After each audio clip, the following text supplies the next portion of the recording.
Should Breitbart part ways with Steve Bannon after the comments in these books? I certainly think that it's something they should look at and consider. White House Press Secretary Sarah Sanders saying Breitbart should consider parting ways with their editor-in-chief and CEO Steve Bannon after Bannon made disparaging comments about the president and his family in Michael Wolff's upcoming book, Fire and Fury.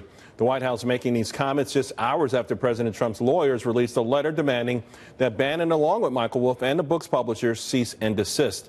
With me now to discuss, Emily Jashinsky, Washington Examiner commentary writer, Michael Barr's former Bush 43 policy advisor, and back with us, Christopher Bedford. Emily, let me start with you.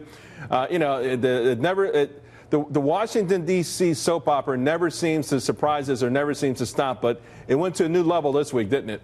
Oh, yeah. I mean, nothing keeps the chattering class chattering like palace intrigue. And this is, palace intrigue times 10. This is very exciting to people who follow politics, of course. And its implications, I think, are still yet to be seen. I think that's the big takeaway here is we're seeing it sort of drip down into primary races where candidates are fighting over some candidates who have already taken Bannon's endorsement. Of course, it has implications for the conservative movement and for Trump's base, frankly, because, one thing that I think people really need to pay attention to are the negotiations over DACA. If the president sort of wades into concessions that Bannon and perhaps parts of his base find unacceptable, that could be a real problem for him, and we could be looking at an even further escalation in tension. So it's certainly something to keep an eye on. Yeah, but Michael, let's face it, Steve Bannon was already wounded coming into this weekend.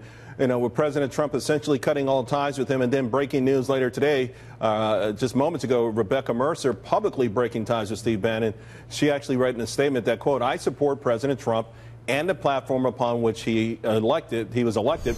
My family and I have not communicated with Steve Bannon in many months and have provided no financial support to his political agenda, nor do we support his recent actions and statements." Now, to a guy like you, that's got to be music to your ears. Oh, this is great news, Charles. It's great to see that Bannon is being isolated to the further fringe where he belongs, where he can have less influence on people like the president or the friends of the president and use fewer public outlets like Breitbart, hopefully, to be able to espouse his nativist message and to be able to undermine Republican primaries and general elections. So I think this is fantastic news, and the next step needs to be for the Breitbart board to fire him.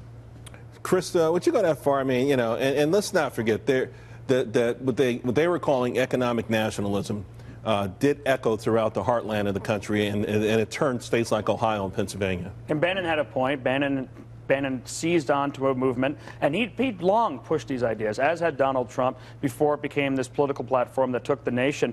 But that doesn't mean that he's bigger than this platform. It doesn't mean that that idea and what he pushes can't survive him. And I think one thing that really was a stake to his heart today was Matt Drudge, a guy who hired Andrew Breitbart, the founder of this website, a really fantastic guy who's since passed, saying that Bannon's got to be out. He's already found a new billionaire backer. He's got to leave, and that he trusts the future to Andrew Breitbart's widow and to other co-founders and a new bright future. That hurts to get that kind of stake from a close friend. Yeah, of course, last night Steve Bannon tried to or began to walk this back. He actually called Donald Trump a great man on his radio show. Take a listen. The President of the United States is a great man. I support him day in and day out, whether going through the country giving the Trump miracle speech or on the show or on the website. So I don't think you have to worry about that. But I appreciate the kind words. Little cavalier there, Emily. Do you think he gets or understands just how detrimental this week has been for him in his future?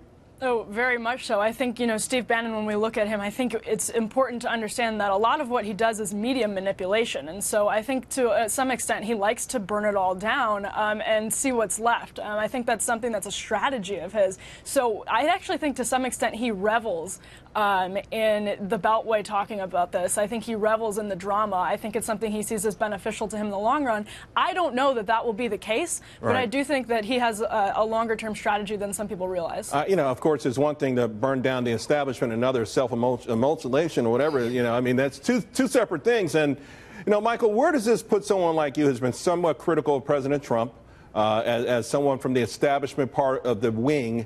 Does it make you more hopeful? And it sounds like you are, but do you think it will have an impact? Because no matter what, President Trump has done an amazing job with the economy, with ISIS, and other areas. And I think there are a lot of never-Trumpers out there who have been resistant to giving him even the credit for that.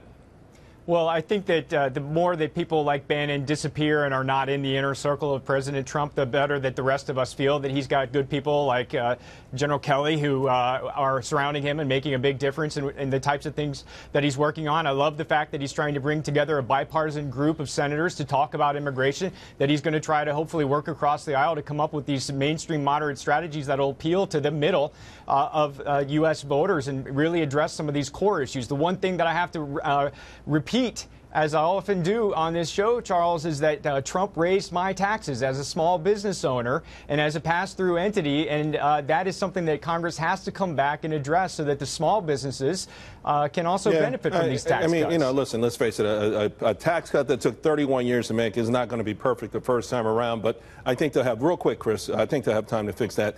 Steve Bannon, I mean, I like what Emily said about his habit of, you know, really taking these sort of risks. Do you think he can bounce back from this? Potentially, unless he loses Breitbart. And the Mercers have really made Breitbart what it is. Their backing has allowed it so the advertisers could shed him. And if they don't feel that that's a vehicle for their idea and their agenda, and they go away, he's going to have to find someone with a deep pocket to back him. Otherwise, he may be up dry. And I'm not sure it's going to be a foreigner. I don't think that's going to work either. All right, guys, thank you all very much.